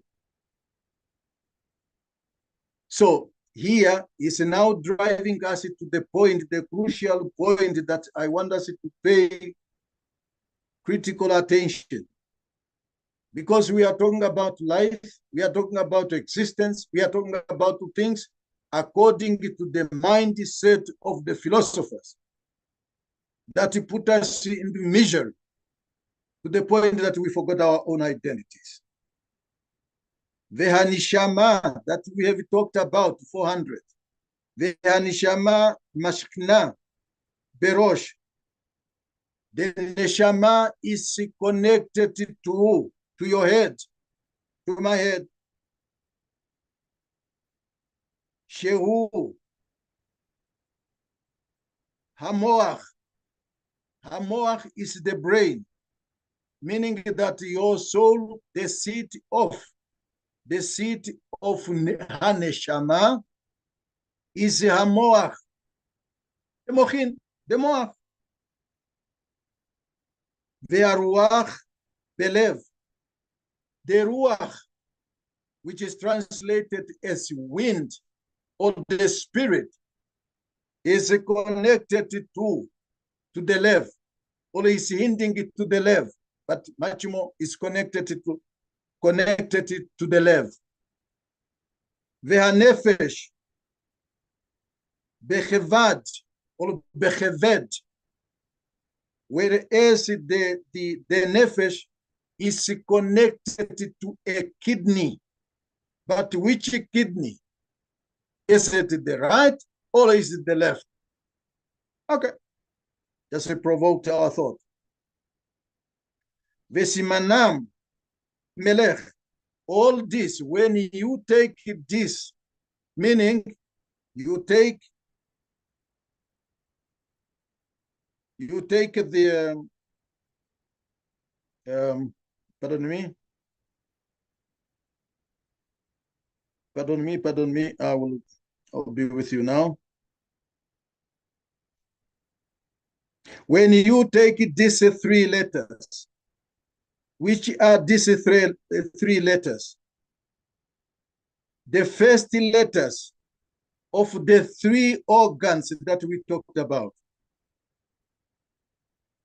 Mochin, the first letter is mem.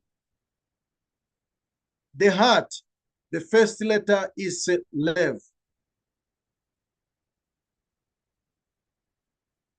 And the koved or kaved, the kidney, the first letter is kaf, not kuf, but kaf.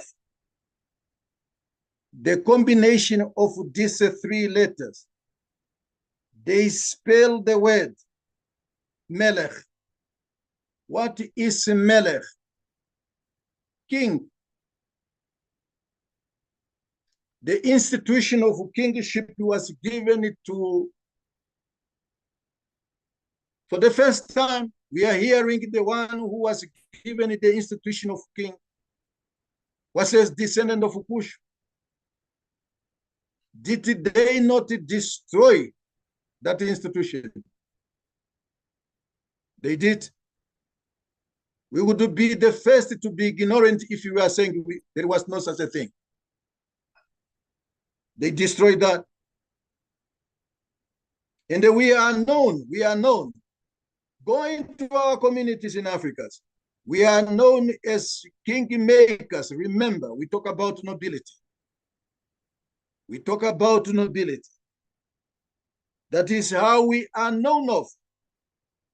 But they give us democracy. They gave us the system that causes so trouble. That they are not systems that are not tailor-made for us. Take the very same soul, your soul, my soul, take it and give it to an animal, and they see what the animal will do. Or take the animal's soul, because it also has nefesh, and they put it in a human being, and we will see what it will happen. Everything is tailor-made according to people's nature. You don't impose something because it's good in your eyes. So they have substituted what was given to us. When I said to Africans, don't take it as just as, some people have got so quick to judge. I'm talking about the Bantu Israelites. Bnei Israel. But your existence as Bnei Israel is being refuted, is being questioned all the time.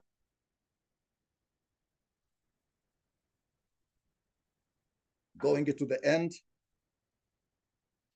it says, Shekol ha'olamot taluim al Shem Yaakov. The Israel, all the world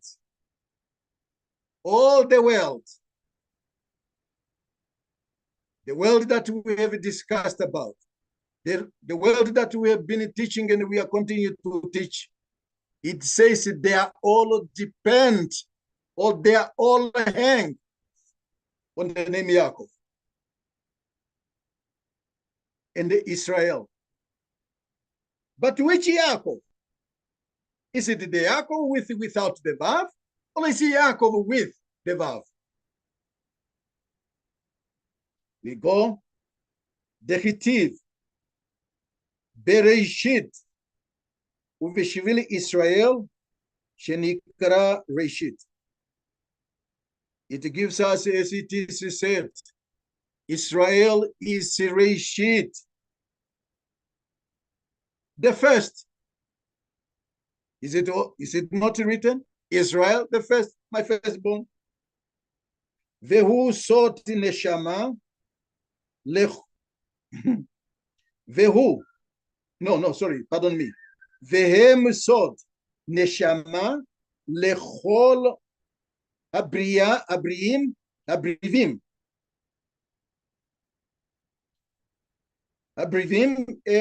שנקרא קודש ישראל, וזהו וחי יעקב שכל החיות וקיום העולמות הוא יעקב. The life and the existence of the world, that is what is called Yaakov. And this is where I wanted us to come to. The life and the existence of the world, the life and the existence of the world, this is what is called Yaakov. Academias, the product of academias, with the due respect, because we can learn also things from them, but not the things of Torah. They are conditioning you to, with their definition about the things. Here now the Torah is saying what the people called existence, what the people called life of anything. That is what is being referred to. It says, who? Yaakov. My dear good friend, I have exhausted you much. I have exhausted you. So before I come to the conclusion of our remote for tonight, is there any question?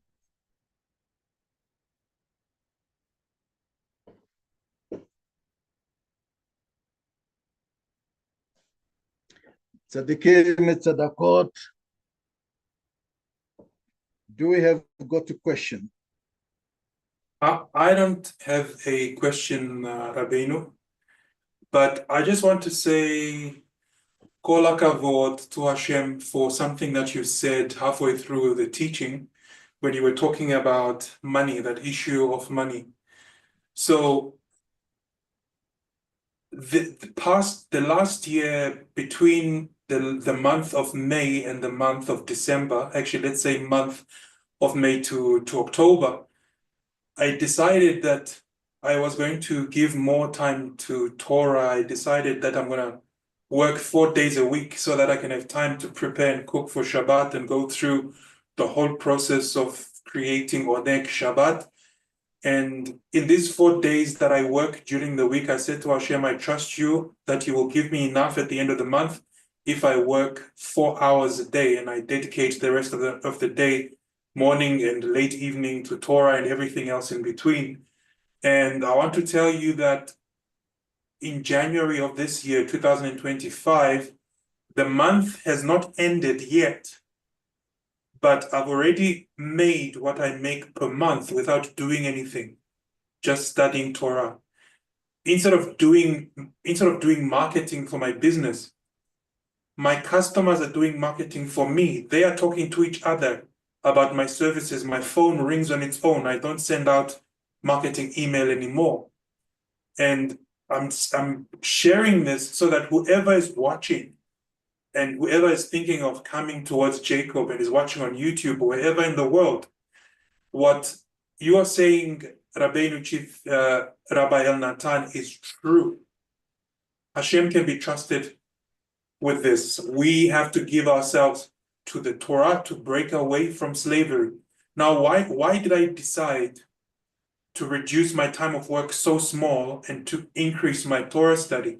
Is because the last job I had, which was April last year, I was working under a Muslim manager.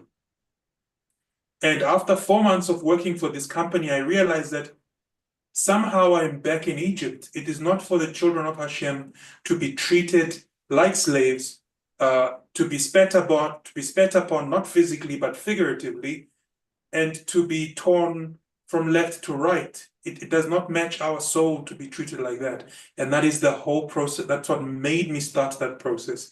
And whoever is in this program, whoever's watching, whoever will watch in the future, what the rabbi has said is 100% true, and I stand as a witness to that. Baruch Hashem, Toda Rabba Tzaddik for that. It's a very good testimony.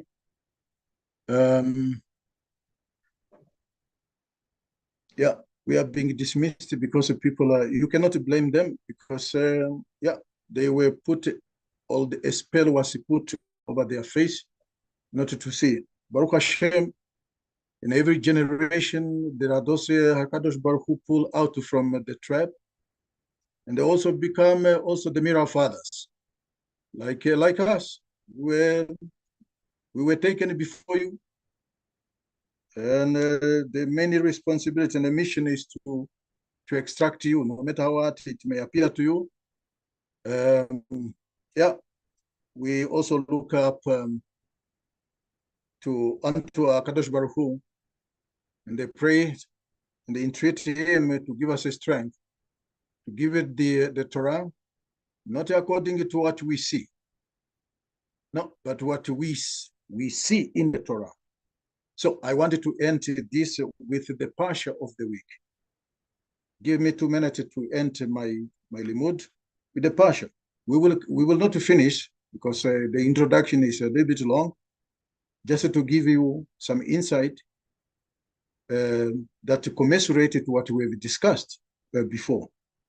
The Pasha of this week is called Bayre in the Isop. And this is on a Shana Shiniya. No, sorry, pardon me.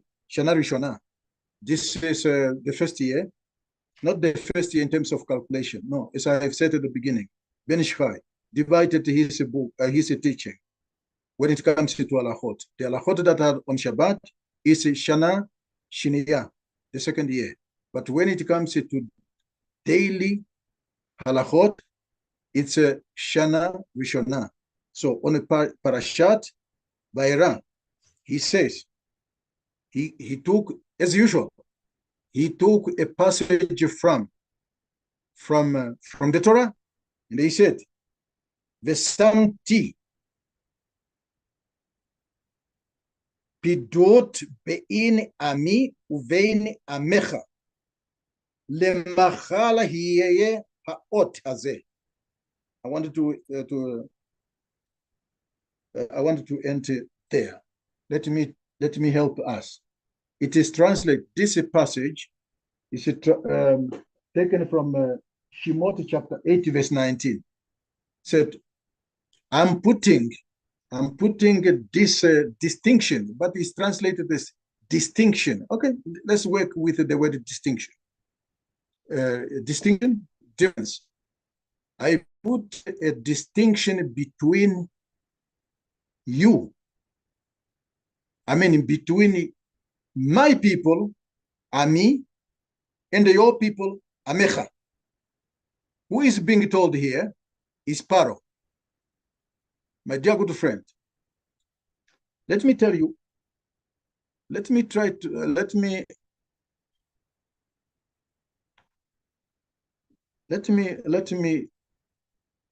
use this.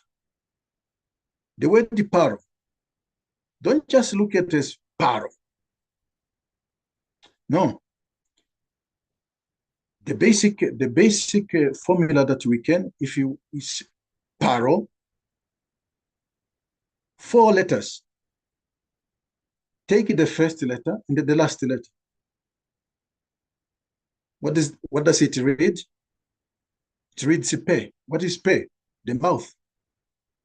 The remaining letters, Resh and I. What is how do you read? Ra. What is Ra? The same letters that we found used at the tree of knowledge of good and bad. Ra. Now, there is also a combination of, not a combination. The back of your neck has got, the back of your neck has got the same letter as sparrow. My dear friend, the system that incarnate a sparrow, they are also good at mouth. It's evil, but it's also good at mouth. So now, coming to another aspect, it says, Ami. What is the gematria value of that word, Ami? It's 120. Now, Amecha. What is the gematria value of the word Amecha? 130. Does it ring a bell to you? These are the things that we will discuss based on Hashem. We will, even if it is next week, I will use it because there is something deeper about you and about me and about us as a Bantu Israelite. 130, of course, it should ring a bell. 120, it should ring a bell. The combination of the two, Ami and the Amecha, by gematria value, it will give us 250, which give us the word ner. What is ner? The candle. What is being hindered? What is hidden in all this? My dear friend, Ben Ish Chai is telling us that the only thing that Bnei Israel you have got, each one of us, whether you are old or whether you are young, whether you are a woman or whether you are a man, whether you, whatever, as long as you are part of Bnei Israel, the only thing that you and I have got under the sun is to do the mitzvah called the 200, called the Ramach, called 248, which has got the same gematria value of the name Abraham. The Torah promises that the Geulah, by performing Geulah Shelema, by performing this mitzvot, the positive commandment as they are being termed, will assure us the Geulah Shelema. If it is capable, secular or seculot, if it is capable of giving us by performing them, is capable of giving us Geulah Shelema, how much more? Your sustenance, your panasa, how much more? Thank you very much, my good friend. Thank you very much to our viewers. First of all, not that it's I get sometimes I get excited when I'm in the word of Torah. Not that I lose my mind. No, I don't. I might forget something, missing my focus on one of the aspects of my thought process. I wanted to thank my master, the Chief Rabbi of Africa, Rabbi Pinchas El Shaddai, for granting us the link and the platform to give us the word of Torah, to teach and to learn Torah. Wanted to also to take an opportunity to thank the Tzaddikim and Tzaddakot on the platform, the Zoom, and those who are on other different platforms. Thank you very much, Tzaddik Kalomo, for being with us. Thank you very much, Tzaddik Zuko, for being with us. Thank you very much, Tzaddik Moyo, for being with us. And Tzaddiket Natalia, Evangeline, thank you very much for being with us. And those I do not see on the screen, do not feel bad that I did not mention your name, that I do not see your name on the screen, but your participation, your being here, is much more appreciated. Let us study Torah, the Shema, the best of our ability, because that is the only guarantee of relieving us, releasing ourselves, probably that is the right word, releasing ourselves from the burden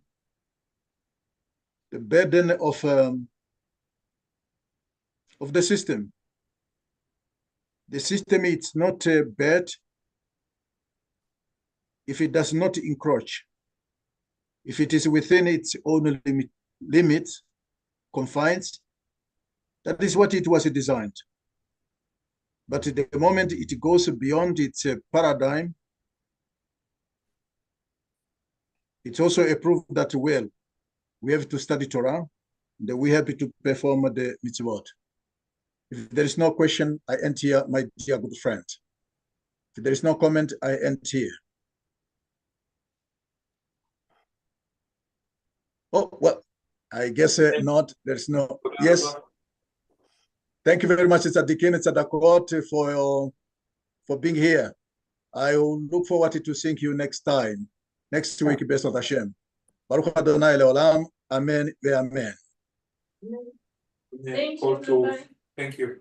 תודה רבה, and לילה טוב, Chief Rabbi. לילה טוב, tzadikim, tzadakot.